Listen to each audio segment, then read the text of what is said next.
Salut les marsouins. Ça va?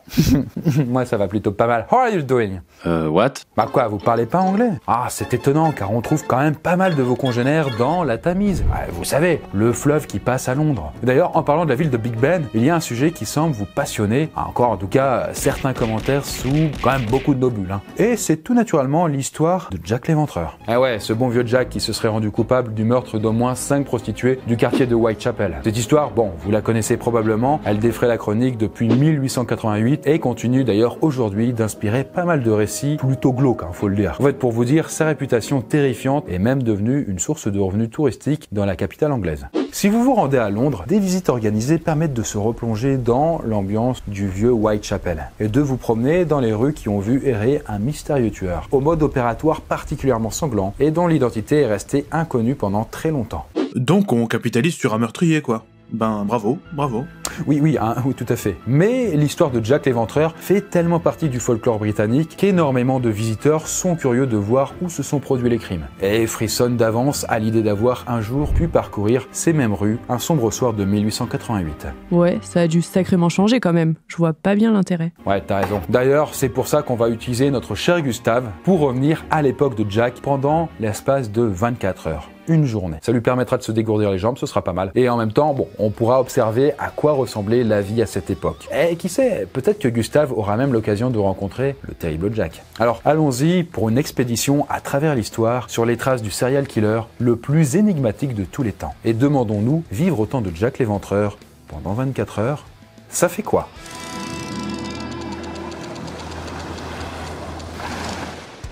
Bon, alors, grâce à la magie de la post-production, nous allons être catapultés à minuit pile, à Londres, à la fin du 19e siècle. Mais il est où, Gustave? Pas de panique, il est juste là, prêt à partir. Regardez. Et comme, bon, je sais que vous adorez quand il se prend des coups de baguette. Magique, bien sûr. Eh bien, en voilà un.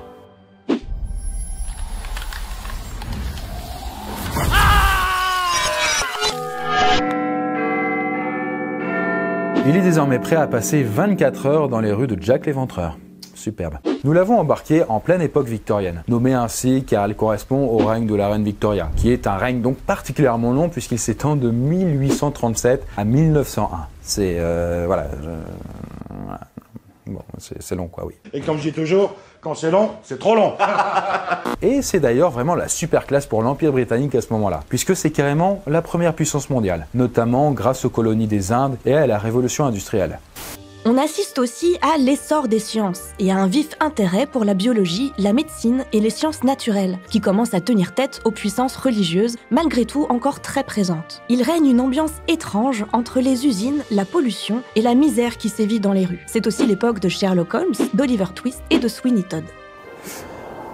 Voilà, c'est évidemment aussi l'époque de Jack l'Éventreur. Le 31 août 1888, on retrouve le cadavre de Polly Nichols, une prostituée de Whitechapel qui a, semble-t-il, été égorgée et dont le bas-ventre a été dépecé. Cet assassinat sera suivi d'au moins 4 autres, ceux de 4 prostituées qui ont connu un sort similaire à celui de Polly Nichols. Jack l'Éventreur envoie d'ailleurs des lettres à la police, écrites avec du sang, et s'accompagnant parfois des organes des défunts. Bientôt, tout Londres craint de rencontrer ce monstre assoiffé de sang. Attends. Est-ce que Jack l'Éventreur, en fait, c'est Gustave? Non, t'inquiète, on n'est pas sur ce genre de rebondissement. D'ailleurs, en parlant de ça, il est l'heure d'aller retrouver notre cobaye préféré. Donc voilà, il est 5 h du matin et ça fait donc déjà 5 heures que Gustave roupille. Parce que donc oui, il est arrivé il y a quelques heures, mais il a rien fait de spécial, il dormait le gars. Et donc là, on arrive pile pour le voir commencer sa journée. Ouais, je sais ce que vous dites, cet endroit ne ressemble pas vraiment à Buckingham Palace. Et ça, c'est parce que Gustave réside dans le quartier de Whitechapel, là où se sont produits tous les meurtres commis par Jack l'Éventreur. Et pour la petite info, Whitechapel se trouve dans la partie est de Londres, qui, à l'époque, croyez-moi, était un peu particulière. Entendez par là qu'il s'agissait clairement du pire endroit où vous auriez pu habiter. Avec l'essor de l'Empire, la ville de Londres a connu une expansion soudaine et une affluence de population encore jamais vue. Certains quartiers deviennent des ghettos économiques et sociaux, de véritables bidonvilles où s'entassent près d'1 million de défavorisés. Ces quartiers sont des endroits misérables, que fuient les classes supérieures et où règne la loi du plus fort et du plus malin, au milieu de la misère et de la crasse. Voilà, ça fait rêver, hein. Ouais, le quartier craint un max, j'y rentrerai pas tout seul à 3h du matin. Et t'aurais raison. Et là, que tu sois une femme ou un homme d'ailleurs. Car, comme souvent, là où on trouve de l'extrême pauvreté, on trouve aussi des gens prêts à tout pour s'en sortir. Et à Whitechapel, les actes de délinquance, les cris qui déchirent la nuit et les crimes ne sont pas rares. Mais du coup, c'est quoi cet endroit où Gustave crèche? Eh bien, c'est une pension en fait, telle qu'il en existait plein à l'époque. Et comme vous pouvez le voir, le confort n'est pas optimal. C'est une espèce de grande chambre que se partageaient souvent plusieurs personnes, n'ayant pas assez d'argent pour louer une chambre individuelle. Souvent, les logements du coin étaient insalubres, et encore, Gustave peut même s'estimer chanceux d'avoir un toit. Beaucoup de travailleurs moins chanceux devaient se contenter des workhouses, où ils étaient hébergés dans des conditions assez précaires, même terrifiantes en fait. Et d'ailleurs, certains préféraient dormir dehors, ou préféraient même avoir une place dans un asile de nuit. Enfin, il est temps pour Gustave de réellement commencer cette journée. Voilà, ça fait maintenant 6 heures que Gustave se trouve dans le Londres victorien. Et donc là, il est temps pour lui de démarrer sa journée et de se rendre au travail. Et il s'y rendra à pied. Parce qu'en fait, les calèches sont trop chères pour quelqu'un de sa condition. Et il n'est pas rare qu'ils doivent marcher plus d'1 heure pour arriver sur place. Bon, on va dire ça lui fait du sport et c'est bon pour la santé aussi. Donc bon, profitons-en pour découvrir les rues de Whitechapel. Et qu'est-ce que voit Gustave sur son trajet? Ah ouais, on voit rien là-dedans. Ouais, voilà, ça fait rêver. En fait, ce brouillard, c'est le fameux smog londonien. Un concentré de bonne grosse pollution qui plane sur la ville et la plonge dans la pénombre. Perso, ça me rappelle un peu les fumoirs de boîte de nuit. Il y a vraiment un air. Parce que je vous rappelle, là, on est en pleine époque de révolution industrielle et donc il y a plein d'usines qui se mettent à pousser comme des champignons un peu partout. En tout cas, ce manque de visibilité était une vraie aubaine pour commettre des crimes sans être vu. Et donc, Jack l'Éventreur en a probablement bien profité. Mais attendez, qu'est-ce que c'est que cette odeur ?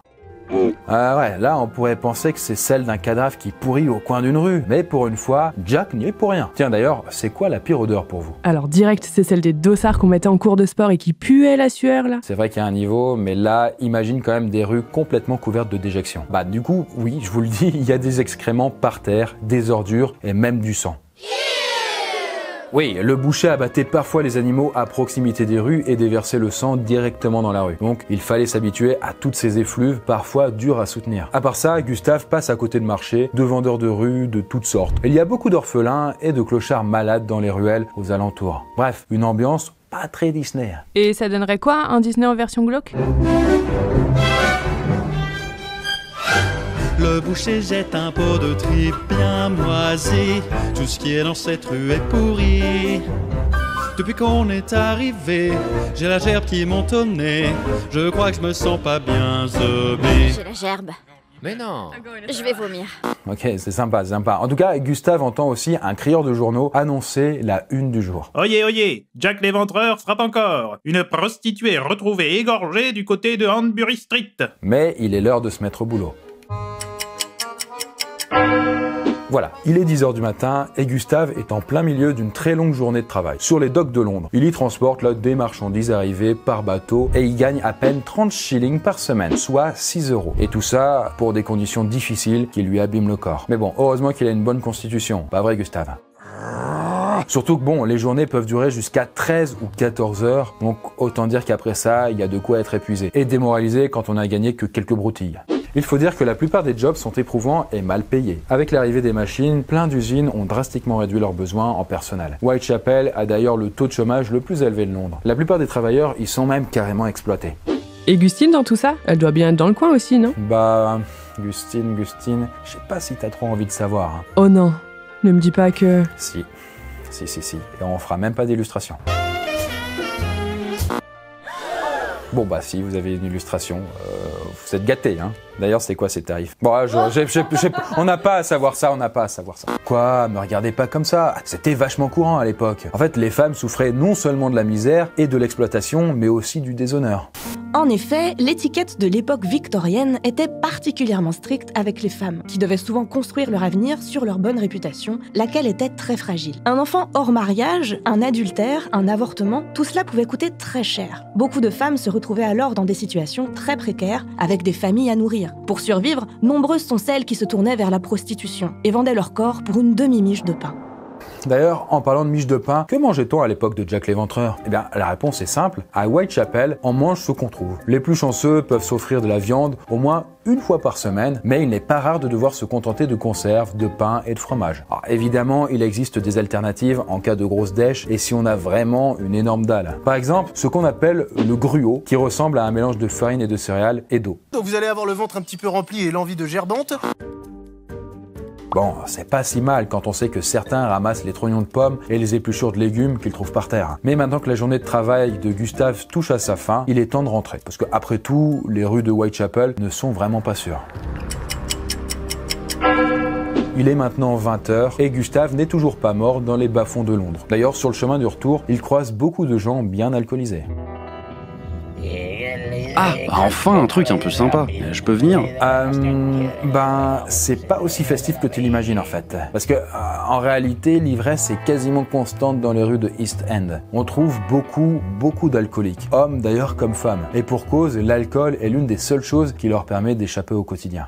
D'ailleurs, sur les 5 prostituées qu'on cite traditionnellement comme victimes principales de Jack l'Éventreur, au moins 3 étaient alcooliques. C'est-à-dire que même avec le faible salaire que chacun gagne dans ces rues, il arrive que la précieuse monnaie disparaisse dans la bière. Mais l'alcoolisme n'est pas la seule maladie dont Gustave sera témoin ce soir. Londres est alors connue comme une ville où règne la saleté. Dans les dispensaires, qui sont des sortes d'hôpitaux gratuits, on trouve aussi beaucoup de maladies vénériennes transmises par la prostitution. Les malheureux qui souffrent de malnutrition y sont aussi légion. Quant à l'opium venu de Chine, il fait également des ravages. Et bien voilà, on arrive presque au terme de la virée temporelle de Gustave et il est déjà minuit. Cela fait 24 heures que notre bon Gustave erre dans ses rues miteuses sans avoir encore croisé le chemin de Jack l'Éventreur. Mais minuit, c'est justement aussi l'heure du crime à Whitechapel. Pourtant, il y a encore de l'animation dans les pubs. On y fait des paris, on escroque quelques naïfs, Gustine y trouvera son client du soir et Gustave y rencontrera peut-être un bon camarade susceptible de lui payer une tournée. Avec tous ces gens ivres, les bagarres et les violences ne sont pas rares. En même temps, faut dire qu'il est plus facile de voler un mec qui tient à peine debout quand on est sans le sou. Et beaucoup ont été refoulés des asiles de nuit et finiront par dormir dans la rue, à la merci de Jack. A priori, c'est plutôt Gustine qui devrait faire attention. Oh, mais non, parce que regarde, elle a trouvé un gentil garçon. Mais il pourrait vouloir lui voler ses affaires ou l'agresser. T'as rien appris avec Balance ton porte, toi? Non, mais non, je suis sûr que tout va bien se passer. Qu'est-ce qu'il est en train de faire? Ah ben je te l'avais dit, Gustine elle va se faire étriper. Ok, voilà, donc c'est ce bon vieux Jack. Bon, du coup on va épargner à Gustine une fin tragique. Tiens, bon, d'accord, on va arranger ça. Ah putain, vous voyez, ça c'est un peu la boulette. À quelques secondes près, on aurait pu la sauver, on aurait pu sauver Gustine. Non mais Gustave, t'inquiète, je sais que c'est un petit peu dur, mais comme on n'est pas des monstres, on va s'occuper de Gustine. Et voilà, plus de peur que de mal, hein, comme on dit. Et là, l'expérience est bel et bien terminée. Nos cobayes sont rentrés à bon port, mais l'un d'eux a quand même bien failli tomber pour de bon dans les griffes du meurtrier le plus célèbre du monde. Mais on sait qui c'est, Jack l'Éventreur, ou pas alors? Eh bien, l'un des suspects est pointé du doigt, 130 ans après les faits. Il s'agirait d'un certain Aaron Kosminski, un barbier polonais dont on a pu analyser l'ADN présent sur le châle d'une des victimes. Comme ça paraît incroyable, mais en vérité, cette conclusion fait encore l'objet de beaucoup de controverses. Donc en vrai, des suppositions, mais pas de réelle certitude sur son identité. En tout cas, grâce à Gustave, on a pu comprendre dans quel environnement Jack l'Éventreur a évolué, qui donnait vraiment très envie, comme vous avez vu, et à quel point il a pu être facile pour lui de trouver des proies. Et d'ailleurs, ce n'est pas le seul Jack qui a servi à l'élaboration de cette vidéo, puisque si vous voulez aller plus loin, je vous recommande l'excellent livre de Jack London, Le peuple de l'abîme, qui décrit précisément la vie de l'auteur dans les quartiers de l'East End de Londres à cette époque, et qui, comme vous l'avez vu, donnait pas tant envie que ça. Mais malheureusement, cette virée dans les rues de Whitechapel ne nous aura pas révélé le vrai nom du tueur, car probablement que la véritable identité de Jack l'Éventreur restera un secret pour l'histoire, à tout jamais. Eh bien voilà, Poiscaille, on peut peut-être trouver une morale à cette histoire. À Whitechapel, si tu consommes trop de biérasses, il est possible que tu trépasses. Et si tu consommes trop de bibines, il est possible que tu tapines. Ouais, j'avais pas pensé à ça, mais pourquoi pas.